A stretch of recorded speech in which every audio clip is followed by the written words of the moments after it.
Hello नमस्कार साथियों, एक बहुत ही बड़ी खुशखबरी आ रही है इंजीनियर्स के लिए।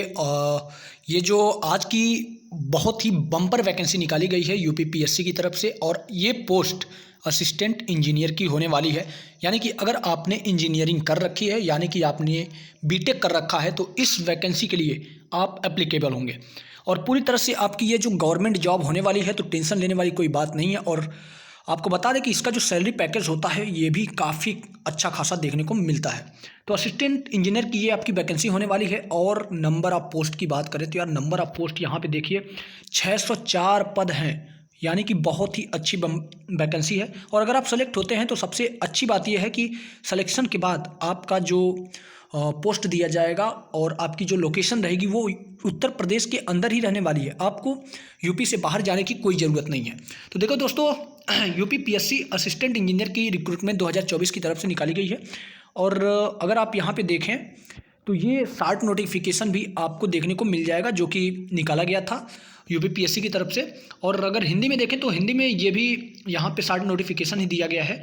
यहाँ पे अगर आप देखें तो यहाँ पे मेंशन कर दिया गया है कि जो 17 दिसंबर सन 2024 को इसका जो डिटेल नोटिफिकेशन है वो आउट कर दिया जाएगा।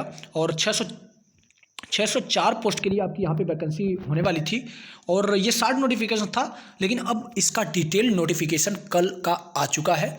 और उस डिटेल नोटिफिकेशन में क्या क्या चीज़ें हैं हम एक एक करके डिस्कस करेंगे। लेकिन उससे पहले अगर आप इस चैनल पर नए हैं तो कृपया चैनल को सब्सक्राइब मारकर बेल आइकन को जरूर दबाएं, क्योंकि दोस्तों हम रोजाना कोई ना कोई नई वैकेंसी लेकर आते रहते हैं जो इंजीनियरिंग डिपार्टमेंट से रिलेट करती है। तो चलिए दोस्तों, बिना देरी के वीडियो की शुरुआत करते हैं और अपने डिटेल नोटिफिकेशन की ओर मूव करते हैं। तो दोस्तों, जैसा कि अगर आप देख पा रहे हैं तो यहाँ पे Uttar Pradesh public service commission यहाँ पे आपको देखने को मिल जाएगा। और डेट आपकी कल की है 17/12/2024 की। और ये एडवर्टाइजमेंट अब आपका जारी हो चुका है। तो जो जो मेन चीज़ें हैं उन सारी चीज़ों को हम एक एक करके हाईलाइट करते चलेंगे। जैसे कि यहाँ पे अगर देखें तो 17/1/2025 से आपका ऑनलाइन एप्लीकेशन स्टार्ट हो जाएगा। और 24 तारीख यानी कि 24 जनवरी सन 2025 को इसकी लास्ट डेट होने वाली है। और इसके अलावा अगर देखें तो जो जो मेन चीज़ें हैं वही हम केवल आपको बताएंगे, तो उस चीज़ को ध्यान में रखिएगा। जैसे ये आपका OTR बेसिस आपका इंस्ट्रक्शन दिया गया है कि जब आप एप्लीकेशन अप्लाई करेंगे तो आपका OTR 1 टाइम रजिस्ट्रेशन करना पड़ेगा, और उसके बाद ही आप कोई फॉर्म फिलअप कर पाएंगे जो कि यूपीपीएससी की तरफ से निकाला गया हो। ठीक है। उसके अलावा अगर देखें तो उसके अलावा हम पैरेलल में ये भी देखते चलते हैं। जो दूसरा इंपॉर्टेंट पैरामीटर है वो दूसरा इंपॉर्टेंट पैरामीटर आपको यहाँ पे देखने को मिल जाएगा। जैसे एप्लीकेशन फ़ीस, आपकी एप्लीकेशन फ़ीस कितनी लगने वाली है। तो एप्लीकेशन फ़ीस के बारे में बताएं तो देखो यार, यहाँ पे सॉरी थोड़ा सा ऊपर से कर लेता हूँ मैं।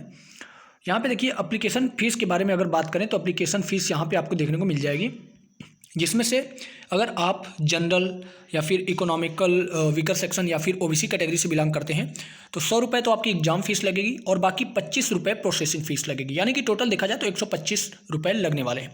अगर आप SC या फिर ST कैटेगरी से बिलोंग करते हैं तो आपको 65 रुपये की फ़ीस लगेगी। और अगर आप PWD कैंडिडेट हैं तो आपको 25 रुपये की लगेगी। और अगर एक्स सर्विसमैन है तो 65 रुपये। और ये सारी फ़ीस स्ट्रक्चर के बारे में दिया गया है। अगर नंबर ऑफ पोस्ट की बात करें तो देखो यार, नंबर ऑफ पोस्ट आपको यहाँ पे 604 हाईलाइट कर दी गई है। और आपका जो पे लेवल रहेगा वो पे लेवल यहाँ पे 15,600 से लेके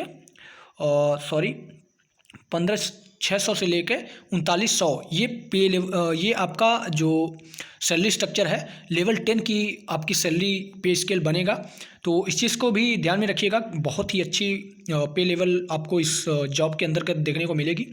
और इसके अलावा अगर इंपॉर्टेंट पैरा की बात करें या फिर इंपॉर्टेंट चीज़ की बात करें तो वो सारी चीज़ें, तो देखो यार कौन कौन से डिपार्टमेंट में आपकी वैकेंसी निकाली है ये तो जानना बहुत ज़रूरी हो जाता है, क्योंकि उसी के हिसाब से आप फॉर्म को अप्लाई करेंगे। तो देखो सबसे पहले मैकेनिकल में यहाँ पे निकाला गया है, सिविल के लिए निकाला गया है।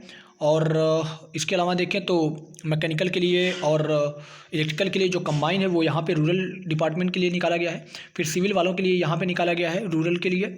और इसके अलावा देखें तो इलेक्ट्रिकल, मैकेनिकल, सिविल और इसके अलावा यहाँ पे देखें तो आपके इंजीनियरिंग ब्रांच जो एग्रीकल्चर डिपार्टमेंट होता है उसके लिए भी वैकेंसी निकाली गई है। और एनर्जी डिपार्टमेंट जो होता है उसके लिए भी निकाली गई है, और सिविल के लिए भी निकाली गई है। तो मतलब जोड़ जाड़ के देखा जाए तो ये जो वैकेंसी है ये मैकेनिकल के लिए और सिविल के लिए, एनर्जी वालों के लिए, और यहाँ पे इलेक्ट्रिकल के लिए, और उसके साथ साथ मेडिकल पोस्ट के लिए भी कुछ वैकेंसी निकाली गई हैं, ठीक है। तो ये चीज़ ध्यान में रखिएगा।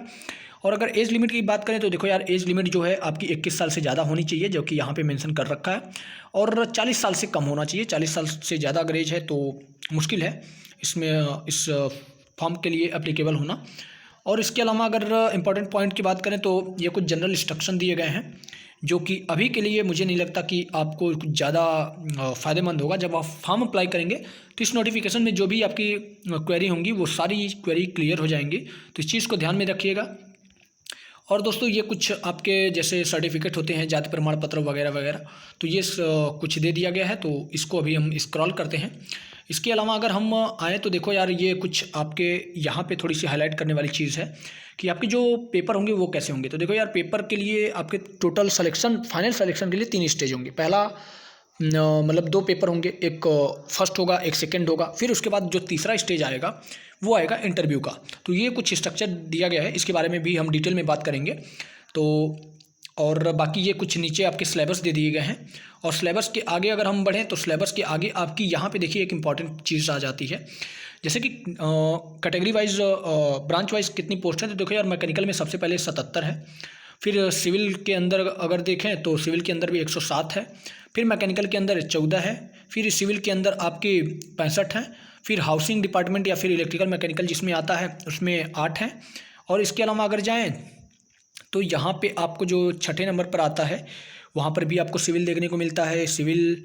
फिर इसके अलावा अगर 8वें, 9वें, 10वें, 11वें, 12वां नहीं 11, 8वें नंबर पर अगर देखें तो 8वें नंबर पर भी आपको यहाँ पे इंजीनियरिंग ब्रांच देखने को मिलेगा, जो कि एग्रीकल्चर से रिलेट करता है। फिर एनर्जी डिपार्टमेंट में भी आपको देखने को मिल जाएगा, सिविल भी देखने को मिल जाएगा, सिविल में देखने को मिल जाएगा। और यहाँ पे ये जो चीज़ें हैं, ये नंबर ऑफ पोस्ट आपको यहाँ पे किस ब्रांच में कितनी नंबर ऑफ पोस्ट है वो सारी चीज़ें देखने को मिल जाएगी। तो अभी के लिए मुझे लगता है कि हमने सारी डिटेल जितनी भी थी इस PDF में, मेन डिटेल वो कवर कर ली है। तो दोस्तों उम्मीद है आपको वीडियो पसंद आई होगी, और आपने चैनल को सब्सक्राइब तो कर ही लिया होगा। अगर नहीं किया है तो कर लीजिए, क्योंकि रोजाना बेसिस पे कोई ना कोई टेक्निकल जॉब आती है, तो उस टेक्निकल जॉब को हम अपडेट करते रहते हैं। और इससे रिगार्डिंग जितनी भी इंपॉर्टेंट चीज़ें हैं वो सारी चीज़ें हम एक एक करके आपके सामने रखेंगे। जैसे कि सिलेबस हो गया, आपका पेपर पैटर्न कैसे होगा, उसका जो पेपर पैटर्न ईजी होता है, हार्ड होता है, टफ होता है, मॉडरेट होता है, ये सारी चीज़ें डिस्कस करेंगे। और सिलेबस में क्या चीज़ें होती हैं वो सारी चीज़ें एक एक करके हम इसके रिगार्डिंग वीडियो अपलोड करते रहेंगे। इसलिए चैनल को सब्सक्राइब जरूर कीजिएगा। अगर आप इस फॉर्म के लिए एप्लीकेबल होना चाहते हैं तो आपको कुछ ना कुछ जरूर मिलेगा, कुछ ना कुछ जानकारी हम जरूर ऐसी देंगे जो आपके लिए फ़ायदेमंद साबित होगी। उम्मीद है आपको वीडियो पसंद आई होगी। वीडियो पसंद आई है तो वीडियो को लाइक भी कर दिया होगा। मिलते हैं दोस्तों कुछ ऐसी ही नई और इंटरेस्टिंग वीडियो के साथ, तब तक के लिए दीजिए इजाज़त। धन्यवाद।